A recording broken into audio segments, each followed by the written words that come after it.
किसी भी बड़े काम में सफलता हासिल करने के लिए सबसे बेहतरीन तरीका होता है कि उस बड़े से बड़े काम को छोटे छोटे हिस्सों में बांट लेना। प्रतियोगी परीक्षाओं में जीएस का सिलेबस काफ़ी विशाल और बड़ा होता है और ये काफ़ी थकान भरा होता है। लेकिन अगर हम इस बड़े से सिलेबस को छोटे छोटे भागों में बांट लें तो निश्चित रूप से हम थकेंगे भी नहीं और विषय वस्तु के प्रति हमारी समझ जो होगी वो बेहतर रहेगी। इतिहास के बहुत ही विशाल सिलेबस को देखते हुए आज हम इसी को क्लासिफाई करने का प्रयास करेंगे और साथ ही जानेंगे इस विषय के उन हिस्सों के बारे में जो आपके एग्ज़ाम्स के लिए बहुत ही महत्वपूर्ण हैं। ऐसा करने से आपको अपनी पढ़ाई में इतिहास विषय को लेकर रणनीति बनाने में आसानी होगी और यकीन मानिए रणनीति ही वो चीज़ है जो परीक्षाओं में व्यक्ति को सफल बनाती है, क्योंकि स्टडी के साथ साथ जब स्मार्ट स्टडी जुड़ जाती है तो सफलता के चांसेस बहुत ज़्यादा बढ़ जाते हैं। नमस्कार दोस्तों, स्टडी मंत्रा विद शांत में आपका स्वागत है। आइए शुरू करते हैं।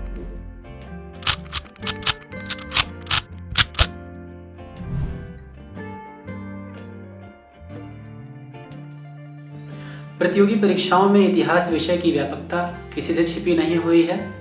आप जानते हैं कि इतिहास से सभी प्रतियोगी परीक्षाओं में 15 से लेकर 25% तक प्रश्न पूछ लिए जाते हैं।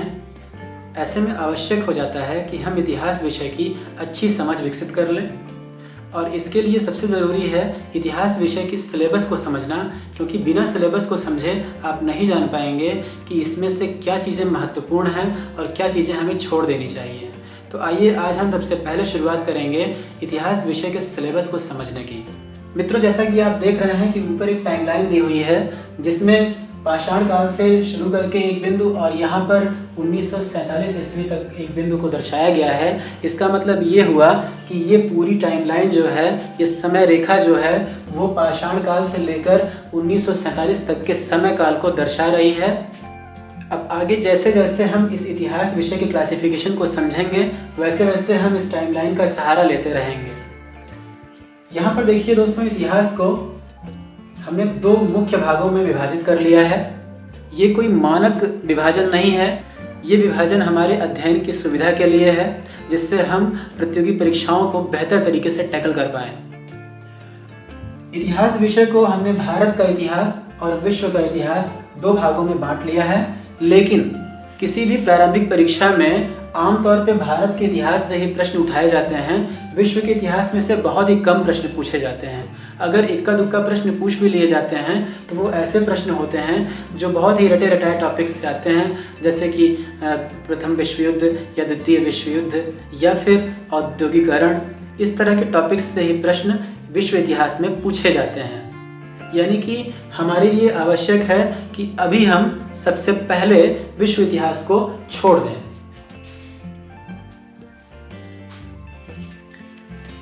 दोस्तों, भारत का इतिहास अपने आप में एक व्यापक सिलेबस है, बहुत ही बड़ा सिलेबस है। स्टूडेंट्स इसको लेके शिकायत करते हैं कि एक तरफ से पढ़ो और दूसरी तरफ से सब गायब होता चला जाता है। दोस्तों, इस समस्या का समाधान इसी में छुपा हुआ है कि हम इसके सिलेबस के दायरे को बेहतर तरीके से समझें और ये भी जानें कि क्या हमें पढ़ना है और क्या हमें कम पढ़ना है। तो भारत के इतिहास को हमने तीन मुख्य भागों में बांट लिया है। प्राचीन भारत यानी कि प्राचीन भारत का इतिहास, मध्यकालीन भारत यानी कि मध्यकालीन भारत का इतिहास और आधुनिक भारत का इतिहास। प्राचीन भारत के इतिहास में हम जानते हैं पाषाण काल से लेके, यानी कि जब से सभ्यता के बारे में हमको जानकारी प्राप्त है, लगभग वहाँ के समय काल से लेके हम गुप्तोत्तर युग तक की बात करते हैं। गुप्तोत्तर युग क्या होता है इस पे भी चर्चा करेंगे। थोड़ी थोड़ी बातें हम जान लेते हैं मोटे तौर पर कि पाषाण काल से शुरुआत जब सभ्यता की हुई तो उस समय किसी भी तरह के लेखन प्रपत्र उपलब्ध नहीं थे जिससे हम उस समय के इतिहास के बारे में जान सकें। और ऐसी स्थिति में इतिहासकारों ने कहा कि ऐसा ऐतिहासिक समय जिसके बारे में हमें कोई लिखित साक्ष्य मिलता ही नहीं है उसको हमने कहा प्राग इतिहास, और पाषाण काल उसी समय का इतिहास है। लेकिन उसके कुछ समय बाद की स्थिति ऐसी आई कि जब हमको लिखित साक्ष्य तो मिलने लगे लेकिन हम उसको पढ़ने में असमर्थ रहे। ऐसी स्थिति में इतिहासकारों ने इसे एक नया नाम दिया और इसे कहा गया आद्य इतिहास। हमारी हड़प्पा सभ्यता यानी कि सिंधु घाटी सभ्यता भाग के अंतर्गत आते हैं। लेकिन 6ठी शताब्दी ईसा पूर्व में लेखन का समुचित ढंग से विकास हो गया और उसके बाद की जितनी भी लिपियाँ, उसके बाद से जो भी लिखे हुए स्क्रिप्ट्स हैं वो हम पढ़ सकते हैं। यानी कि एक ऐसा ऐतिहासिक काल जिसके बारे में लिखित साक्ष्य भी उपलब्ध हैं और जिसको हम पढ़ के समझ भी पाते हैं। और ऐसे ऐतिहासिक समय को हमने नाम दिया ऐतिहासिक काल, और लगभग ये समय शुरू होता है 600 ईसा पूर्व से। और ये लगभग वही समय है जब भारत में बौद्ध धर्म और जैन धर्म का विकास हो रहा था और उसके बाद 16 महाजनपदों का निर्माण हुआ और अंततोगत्वा इन महाजनपदों की आपस में संघर्ष के फलस्वरूप मगध का उत्थान हुआ। और आगे के कुछ 100 वर्षों का जो समय काल रहा वो मगध के उत्थान का और उत्कर्ष का ही काल रहा, और उस मगध के ही इतिहास को हम पूरे भारत के इतिहास की तरह पढ़ते हैं। समय बीतता गया और मौर्य साम्राज्य का विस्तार हुआ। समय और बीता। मौर्य साम्राज्य में आपने चंद्रगुप्त मौर्य और अशोक के बारे में सुना होगा। इनकी भी चर्चा हम इस टॉपिक के आने पे बहुत विस्तार से करेंगे और आपको कौटिल्य के बारे में भी बताएंगे। मौर्य शासन की समाप्ति के बाद कई और शासकों के दौर आए जिनमें हिंद यवन शासक भी बहुत महत्वपूर्ण रहे। इसी में कनिष्क यानी कि कुषाण वंश का भी नाम आता है। गुप्त काल आया और गुप्त काल एक स्वर्णिम काल माना जाता है भारतीय इतिहास का, और इसके बाद के समय को गुप्तोत्तर काल कहा गया, गुप्तोत्तर युग कहा गया। और हर्षवर्धन का काल आते आते ऐसा माना जाने लगा कि अब यहाँ से प्राचीन इतिहास खत्म हो रहा है। यानी कि हमने अपनी सुविधा के हिसाब से पाषाण काल से लेकर गुप्तोत्तर काल यानी कि हर्षवर्धन के शासन के दौर तक की लगभग बातों को हमने प्राचीन इतिहास के अंतर्गत संकलित कर लिया। इसके बाद आता है मध्यकालीन भारत। मध्यकालीन भारत को कुछ विद्वानों ने 2 भागों में बांट दिया है, जबकि कुछ विद्वानों ने इसे 3 भागों में बांटा है। कैसे, आइए समझते हैं।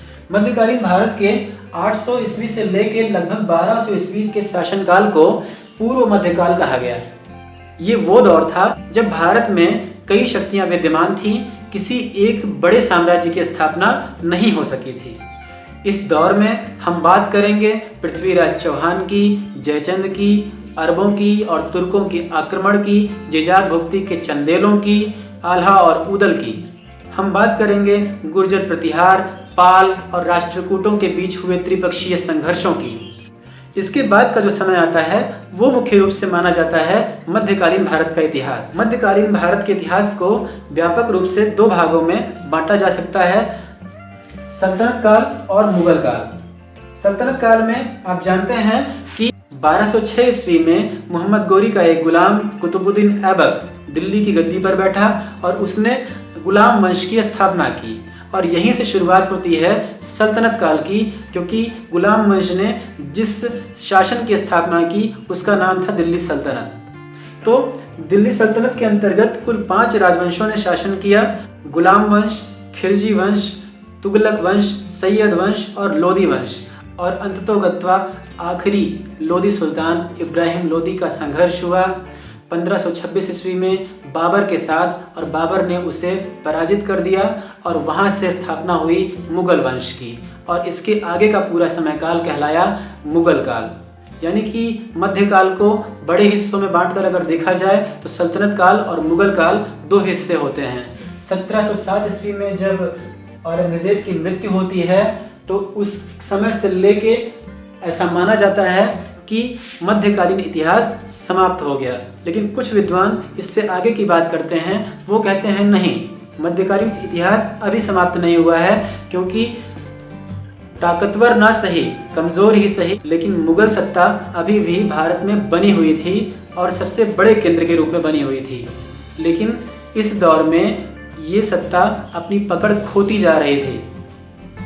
1757 आते आते इस पूरे दौर में भारत में कई शक्ति केंद्र स्थापित हो चुके थे, जैसे कि दक्षिण में मराठा, हैदराबाद का निज़ाम, अवध का नवाब, बंगाल का नवाब, अंग्रेज और फ्रांसीसी। इस तरह से कई शक्ति केंद्र होने के नाते उनमें आपस में संघर्ष होना स्वाभाविक था। और 1757 में जब एक युद्ध हुआ प्लासी का, तो उसमें ये बात क्लियर हो गई कि भारत पर शासन करने के अगले उत्तराधिकारी अंग्रेज ही हैं। और इसीलिए 1757 से लेके 1857 से होते हुए 1947 तक के पूरे समय काल को हम आधुनिक भारत के अंतर्गत रखते हैं। इसको हम दो हिस्सों में बांट लेते हैं। कंपनी शासन, यानी कि वो समय जब भारत पर ईस्ट इंडिया कंपनी ने शासन किया, यानी कि पूरे 100 साल 1757 से लेके 1857 तक की लगभग जो स्थितियां थीं वो कंपनी के हाथों में थीं। डायरेक्ट ब्रिटिश शासन इसमें इन्वॉल्व नहीं हुआ करता था। लेकिन 1857 में जब एक भयंकर विद्रोह भारत में उत्पन्न हुआ, जब एक शक्तिशाली विद्रोह का जन्म हुआ भारत में, उसके बाद ब्रिटिश क्राउन ने भारत का प्रशासन सीधे अपने हाथों में लेना उचित समझा और 1857 से लेके 1947 यानी कि भारत की आज़ादी तक भारत में जो शासन का संचालन रहा वो ब्रिटिश क्राउन द्वारा किया जाता रहा, यानी कि क्राउन का शासन। और इस दौर में भारत को स्वतंत्र कराने के लिए, भारत को आज़ाद कराने के लिए व्यापक तौर पर संघर्ष किए जाते रहे और इसीलिए इस दौर को हम कहते हैं भारत का स्वतंत्रता संघर्ष। ये तो चर्चा हो गई पूरे सिलेबस की। अब हमें समझना ये है कि इसमें से क्या पढ़ें और कितना पढ़ें। दोस्तों, आपको छोड़ना तो कुछ नहीं है, पढ़ना तो सब पड़ेगा, लेकिन बहुत से ऐसे हिस्से हैं जहां से प्रश्न बहुत ज़्यादा पूछे जाते हैं और वहां पर आप कोई चांस नहीं ले सकते हैं, उसे आपको अच्छे से पढ़ के जाना ही है। अगर आपके पास एग्ज़ाम के ठीक पहले समय बहुत कम है और आप चाहते हैं कि हम सिलेबस को एक बार दोहरा लें, ऐसी स्थिति में आप क्या दोहराना चाहेंगे? वो चीज़ें जो बहुत इंपॉर्टेंट हैं या वो चीज़ें जिनकी आने की प्रायिकता बहुत कम है? तो इसीलिए ये समझना बहुत ज़रूरी है कि परीक्षाओं में किस सेक्शन से बहुत ज़्यादा प्रश्न पूछे जाते हैं ताकि आप अपने समय का बेहतरीन उपयोग कर सकें। तो दोस्तों, आपके सामने है प्राचीन भारत, मध्यकालीन भारत और आधुनिक भारत। प्राचीन भारत से बहुत सारे प्रश्न बनाए जाते हैं, लेकिन यहाँ पर ध्यान रखना है कि युद्ध, क्रोनोलॉजी या फिर सन रट के प्रश्न पूछने की परंपरा अब लगभग खत्म होती जा रही है। हर परीक्षा एजेंसी ऐसा नहीं करना चाह रही है। तो आपको पढ़ना क्या है? आपको पढ़ना है इस समय के प्रशासन के बारे में।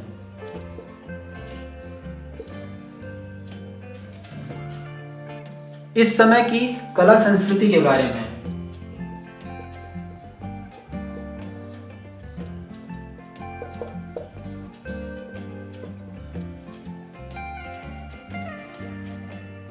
इस समय के साहित्य के बारे में,